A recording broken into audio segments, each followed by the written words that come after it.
Je m'appelle Rémi Bonnet. J'ai créé une entreprise qui s'appelle Air Production, qui est spécialisée dans l'usinage et l'impression 3D. Pour le moment, on est 2 sur le papier et un soudeur qui devrait nous rejoindre d'ici quelques mois.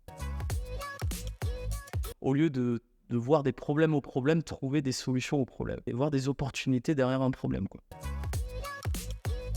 Donc le maker, il va créer, inventer, ensuite fabriquer, il va utiliser des outils numériques. Donc ça peut être de l'impression 3D, ça peut être de la découpe laser, ça peut être de la commande numérique, ça peut être du scannage. Et voilà, c'est un inventeur qui peut être entrepreneur, quoi. Mon souhait, c'est de donner envie aux gens de se débrouiller par eux-mêmes parce que les équipements de production dont je parle, l'impression 3D, etc., ce sont des machines qui sont accessibles maintenant aux particuliers. Une imprimante 3D, on peut l'avoir pour 250 € sur Internet. Ça change pas mal de choses. À côté de son imprimante à jet d'encre, on pourrait avoir une imprimante de fabrication 3D. Dans quelques années, on aura son Word, son traitement de texte, on fera un menu imprimé, on imprimera sur son imprimante. Et juste à côté, il y aura l'impression 3D, on fera menu, fabriqué. Et on aura notre objet en une demi-heure. Par exemple, le logo du SOHO, ça peut s'être imprimé en 3 quarts d'heure.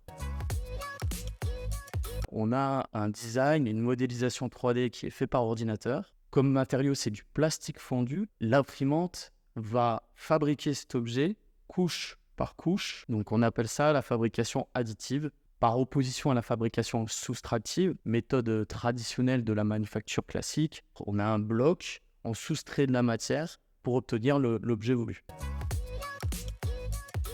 Il y a moins de pertes, il y a moins de déchets, il y a moins de problèmes de recyclage parce qu'on utilise ce dont on a besoin. Par nature, on utilise le matériau nécessaire à la fabrication d'un objet. En plus de cela, il y a des machines maintenant qui ont été développées pour récupérer, parce que ça peut arriver qu'il y ait quand même des déchets en impression 3D, des impressions qui n'ont pas fonctionné par exemple. Et bien il y a des machines qui retraitent ces déchets en refaisant un filament exploitable ensuite pour les futurs objets imprimés en 3D.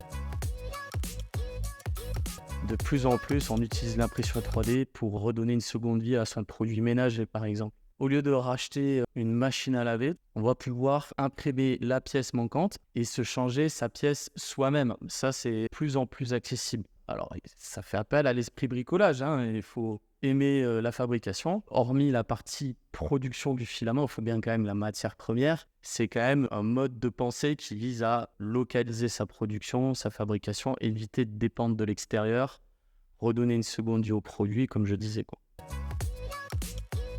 Jusqu'à présent, c'est surtout le plastique qui est utilisé en impression 3D, mais bientôt, ça va être la fibre de carbone, le métal. On va pouvoir imprimer en acier ou en aluminium ou en titane même.